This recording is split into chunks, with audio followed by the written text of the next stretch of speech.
All right, ladies.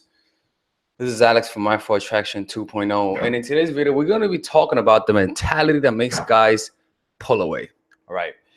And the mentality is more about the way you think and the way you perceive relationships, the way that you interpret relationships, and what meaning relationships have to you, and how those meanings, the way you interpret relationships, your meta, I think your metadata, something like that, of the world really does morph the way people react to you, the way you perceive that people are reacting to you, and the way you deal with the world. And in this case, in the way that you deal with relationships. A lot of people's perception of relationships is pretty downright negative, pretty downright self-destructive in nature. All right. And so in today's video, we're going to be talking about how to improve that mentality and how to make it so that you guys don't really self-sabotage yourself in relationships as often as you guys do. All right.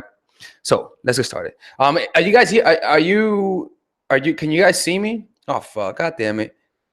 Can you guys hear me? Because I think something's wrong right now. I have a feeling that something's wrong with this live stream because I see nobody's viewing my live stream. Let me see.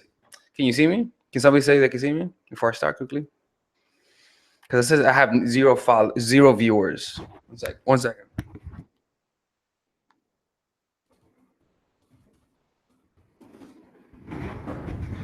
All right, you guys can see it. Okay, so let's get started. So the first mentality that causes guys to pull away is viewing men as your source of happiness. And now you guys are gonna so how do you identify? Because the mental model of the world for most people is kind of sneaky. Like sometimes you think you're being outcome independent, sometimes you think you're not being needed, but in reality, underneath that justification of you thinking that you're not being needed, you thinking that you're actually confident, underneath that there's a lack of confidence. You just don't notice it because it's in the background. You see what I'm saying? It's kind of like having the refrigerator on. You don't notice the refrigerator that the refrigerator is working until it shuts down and you feel that space. You don't notice that most of the time you're viewing man as your source of happiness until you actually go into the emotion, shut your mind down, and observe the turmoil that's going on in your mind, right? So how do you notice that man has become your source of happiness? Notice the fantasy that you have in your mind relating to men. When you think of a guy, notice the fantasy that entails the ideal relationship. Notice how happy you are in the fantasies that you see yourself with a guy. Do you see yourself as happy forever, like the Cinderella story, happily ever after? If you think that finding a man, finding the right guy will fix your problems, finding the right guy will make you happy, then it's never going.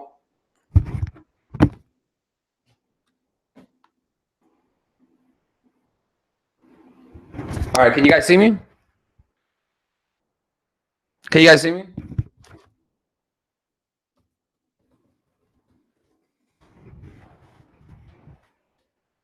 Okay. Then it's never going to fix a problem. So what do you have to do then? The problem is not to try to find a guy to make you happy. The problem is just to see and observe your reactions. Just see yourself wanting the happiness in a guy. For example, this happens a lot when let's say I see a girl that she's beautiful, and she's I don't know, maybe she's sitting down in the balcony, reading a book, and I approach her, maybe in the evening. All right, so let's say I see a girl sitting down, right? She's looking fine as hell.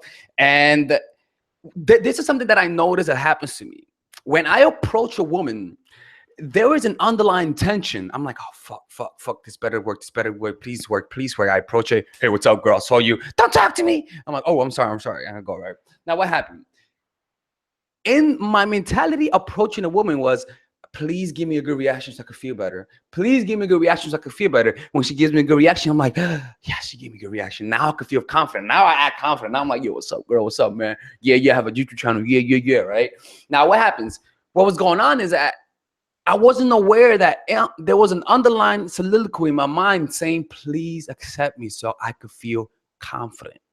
And I would approach her, and that what happens. Now look, something that I noticed is that after many times of rejections, what I noticed is that if I just approached the woman, and before I approached her, which is in your case, before you start a relationship with a guy, you observe if you're using the approach or the relationship as a token for temporary or permanent happiness in the outcome, all I did was, am I trying to feel better through this approach? Which in your case, am I trying to feel better, or am I trying to feel better through the guys? Right, I'm just kidding. Right? If you notice that there is an underlying desire for happiness in the outcome, all you have to do is stop trying to feel better. There is pain that you're avoiding. There is pain that's inside that you're trying to use the relationship for happiness. You see, and so what's going to happen is that when you approach the person with that mentality, you capitulate to their reactions. You capitulate to their reality. Wherein, if he tells you, you know what, I don't like girls who hang out with their friends too much, you're like, fuck, I need this to be happy. Of course I will hang out with my friends. Or if the girl tells me, you know what, like, I like, I don't know, like, I hate guys who play basketball. I'm like, fuck, I need the reaction. Oh, I hate basketball. Yeah, I hate basketball. So where you from? You see, like, you change your personality for the person. So it's not about changing whatever tactic. It's simply stop trying to feel better. Give up finding that happiness within that fantasy and allow yourself to indulge in whatever you are avoiding. Feel that pain and feel that desire to be happy and observe it, because it's not going to go away through a relationship. It's just going to keep going back and back and back and creating negative relationships. And I'm telling you, when I tell you this, that makes guys pull away because they feel that they can control you. Guys want a challenge. Yeah, sure, some guys want to manipulate women, but at the same time, even when they manipulate you, they're not really happy with you. They want a woman who could challenge them. And when you capitulate to them, when you just want to do everything for them and not for yourself, not only do you go resentful to life and you hate yourself and you have shame because you know what you're doing, but you're suppressing it, but also they won't respect you and they'll pull away. There's a lot of a behavior that arises from your perception of Ben as your source of happiness. A lot of behavior that branches out to different things.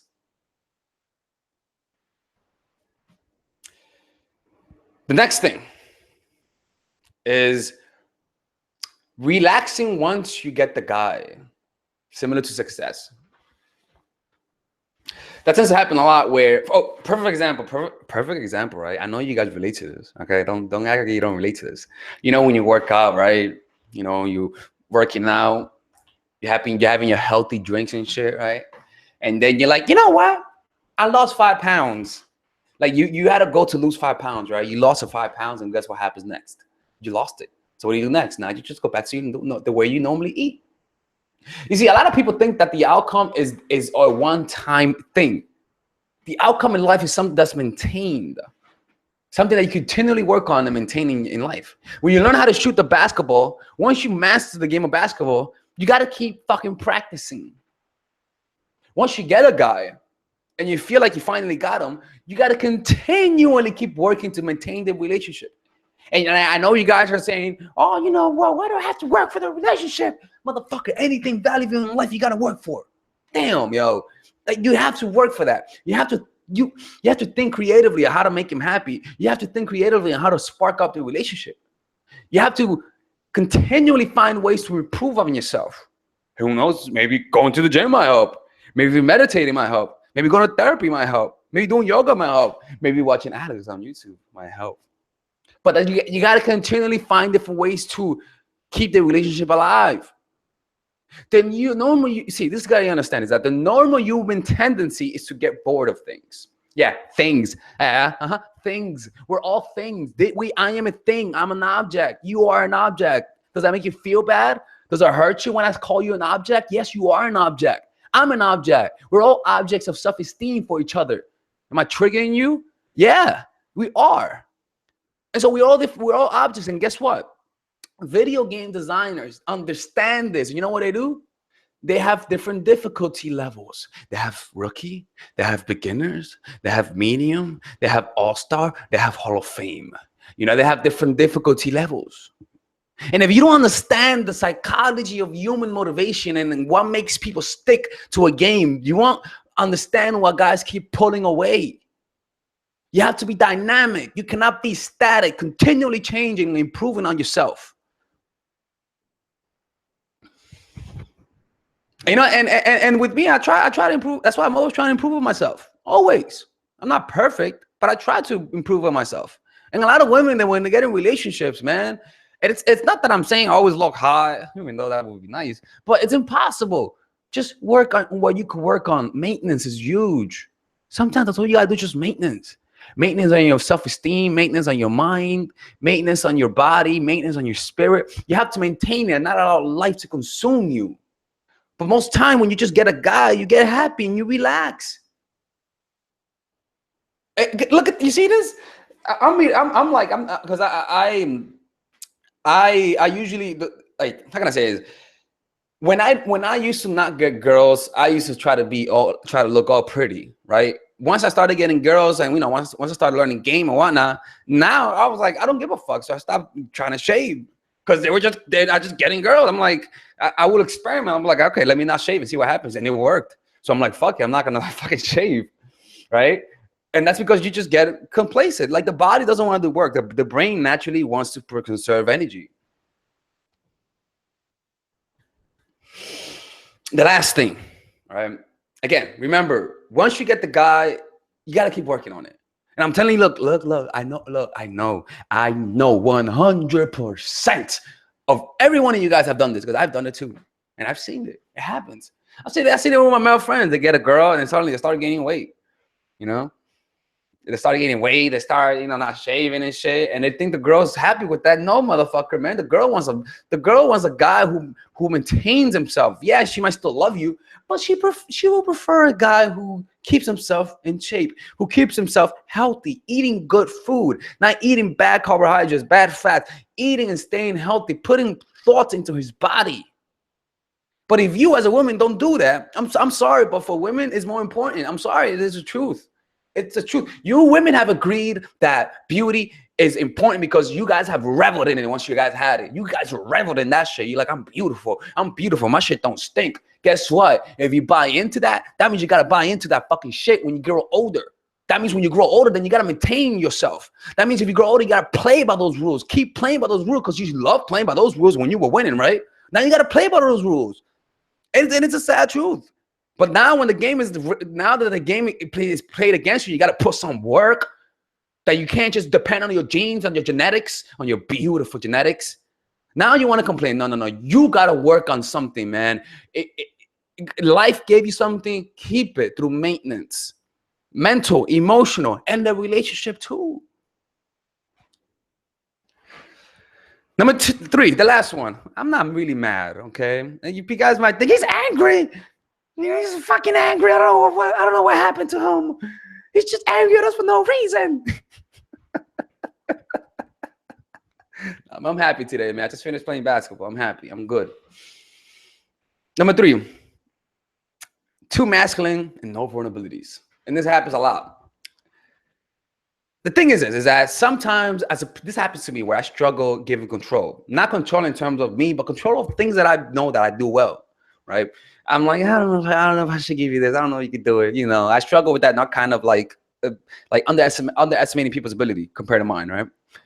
And so that tends to put me in very precarious situations where I fuck up a lot because I decline to ask for help.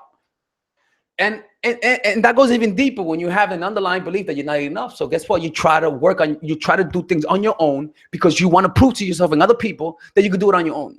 You'd rather starve yourself. You'd rather not ask for help because you want to prove to everyone that you can do it on your own. What's happening here? Is that you're fucking yourself over. You're screwing yourself over because you're not using all of your resources. Now, in this case, is that with men want to feel like they're needed. And so when they meet a woman who feels the need to continually prove how independent she is, because maybe she was put down as a child, or maybe she believed that getting a guy that becomes successful gets guys, guess what? Then she's not going to show any vulnerability. She's going to want to show that she's emotionally fulfilled. She's never going to want to need any help. The guy's never going to have the chance to feel masculine. And so what happens is that a man will see a woman like that and they'll see her as rigid and intimidating. This happens a lot with women who are successful. A lot. Unintentionally, but it happens a lot. If you don't allow yourself to be vulnerable, which in this case, be a little bit more feminine. It's okay to sometimes be a little needy. It's okay to sometimes express yourself. It's okay to sometimes feel hurt.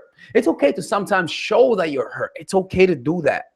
You see, a lot of guys will feel sympathy to that. A lot of this is the thing is that when a woman's sexy as fuck, but at the same time you feel some compassion and sympathy for her, it usually turns to love. Look, I'm telling. This is my theory. For example, it's kind of like watching a celebrity, right? You know that the celebrity is dope as fuck. You know the celebrity has all the money in the world. He's confident, but then suddenly you see an interview where the celebrity is crying.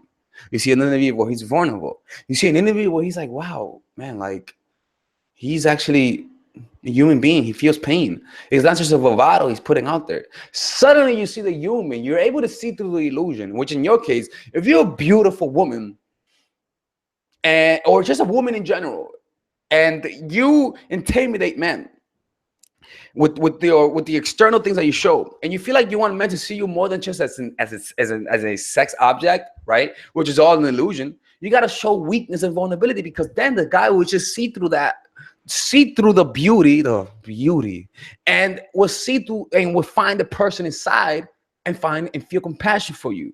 Now, what tends to happen is that when you mix love and the lust and compassion, in my opinion, people will grow closer to you. There's gonna be like a good rounded emotion to you that's just not that's not just one-sided and one-dimensional. So if you're too masculine as a woman, talk a lot, feel like you need to dominate the conversation, feel like, I never get hurt, then you're gonna have to start showing some vulnerability. If you feel like you never have to be the one who makes the first move, then you're gonna have to start making the first move. It's all about finding out what you're hiding inside, finding out what you're trying to avoid, finding out what you want people to see, what you don't want people to see in you, and experimenting with expressing those vulnerability and putting them out there.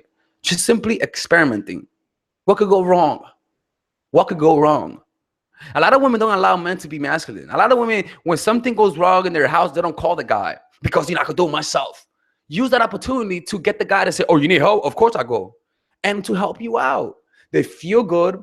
They feel like they helped you out, and it brings people closer together.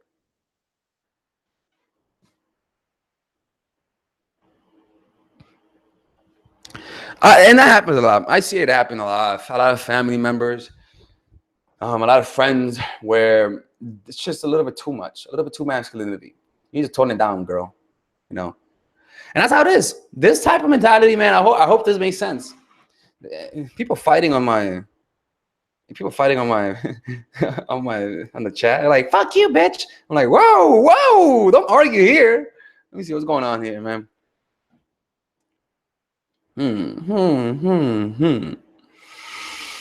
Let me see. After this, I'm actually gonna go to the city. I'm actually in the city. Of course, I live in the city, but I'm gonna go to the park and read a little, meditate a little bit, then go to yoga, then hang out with my friend. Yeah, it's gonna be a fun day today.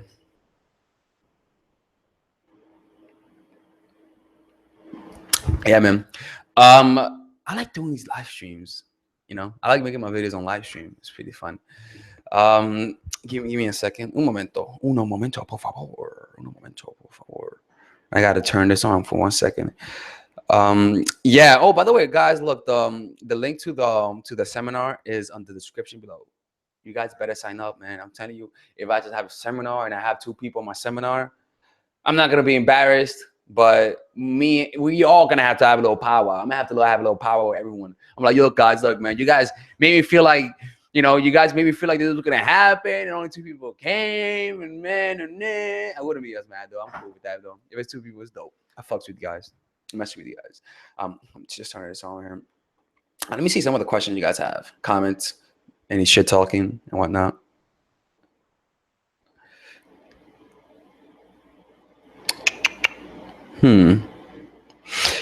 Hey, your advice is spot on. Is it good when guys ask you how you find the day so far? Yeah, it's not that bad. They like you, man. I do that sometimes. For example, I ask a girl, "You comfortable? You feeling good? Is my perviness making you uncomfortable?" Oh man, yeah, it happens. It happens because maybe they think maybe you're getting bored, maybe you're not as interested. That happens a lot. It happens to me too, man. Where am I from? I'm from Brooklyn, but born in Dominican Republic, dual citizenship and whatnot. I had to marry a sugar mama to become a citizen of the United States. How do you break up with a crazy guy without him going crazy on you? Call the cops. Just I don't know, like just tell him that you turned lesbian, or no, don't do that. Just tell him that you see with guys like that, you gotta be careful with guys you get with, man. You gotta be careful. There's a lot of psychos out there. A lot of psychos, man. With a crazy guy, you just gotta tell him. You just gotta stop texting him, stop responding to him. You know. And if you feel like he's going a little bit too far, just say, look, man, just stop texting me. I'm calling the cops. Like, if you feel like he may be crazy, it's not a bad thing to prematurely do that. If you have a feeling, trust your gut a lot. Like, you got to trust your gut. For example, I remember a couple years ago when I lived in, I'm telling you guys a story. When I lived in Brooklyn, right? Let's sit down. Let's have a little powwow. Let's have a little powwow right here, okay? When I lived in Brooklyn, when I lived in Brooklyn, I lived uptown. I lived in what you call it? Oh, basketball. Yeah. I have my basketball here. I lived in near the Barclays Center, and I lived with this lady. She was a little psycho, and long story short, I started noticing that I lived with her, right? But I took the place of her son.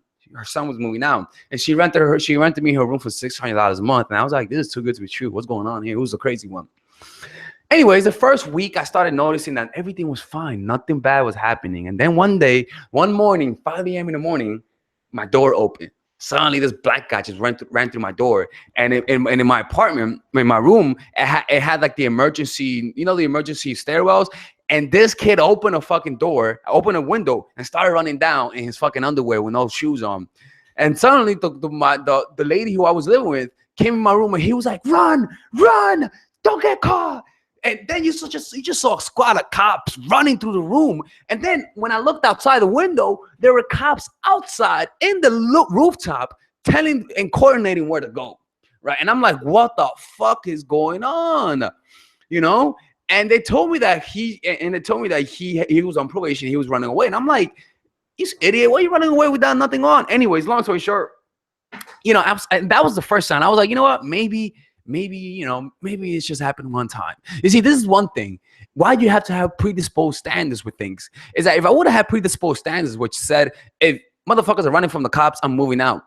If I didn't have that, then that means I would have justified it because, you know what? I never thought about this, but it's a nice place, a nice location. I'll live here. I'll deal with it. And so I stayed there. Anyways, I should have noticed that. Bad idea. So anyways, 2 months went into it. Nothing bad happened. I was like, what? I think I made the right decision. Nothing bad is happening. No crazy fights. And then suddenly, this lady started snapping on me. Like I left the dishes, and I would leave the dishes dirty sometimes. I'll leave it for like a couple of hours, and then I would clean them. And so it's not like I was the perfect beautiful tenant, but she just started screaming at me for no reason. And I just observed her. Like, literally, she was screaming at me. Like, who the fuck you think you are? And I'm like, interesting. Like, I would literally just see her screaming at me. And I'm like, okay. Like, I wouldn't get mad. I'm like, okay. I felt like bitch slapping her, backhand pip slapper. But I was like, okay. And then she just kept doing it. And I'm like, okay. I got something in my hand here, And then, so I told her, you know what, girl? I was like, you know what? I'm moving out. I'm moving out in 2 days. All right. I don't think we should live together. And she was like, I think you should move out. And I'm like, I think I should, Anyways, on the day off of me moving out, I called my mom. And I was like, yo, mom, I'm moving out. She was like, oh, word? I was like, yeah, word. She was like, I'll be there. And I was like, I'm waiting, She was like, right.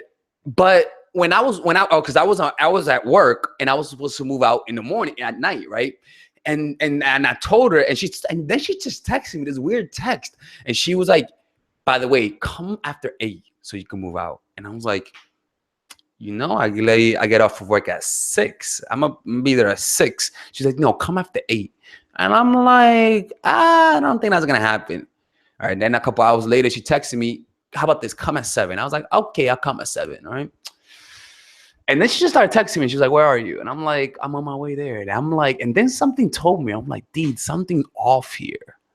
Something's not right. Why is she asking me to come at a certain time? Right. And I was like, you know what? I'm pulling a bitch move. I'm not dealing with this shit. I'm calling the cops. I'm going in there with cops. Right. It's not a bitch move, by the way. I'm just messing around. And I called the cops and I was like, yo, be here at this time. All right. And they were like, all right, son, we'll be there. Okay, cool. 20 minutes late. They weren't there at the time, right? So me and the cops went up there, right? And so I was in front, right? I was in front and the cops were like one floor behind me, you know, like I was going up and the cops were like one floor behind me.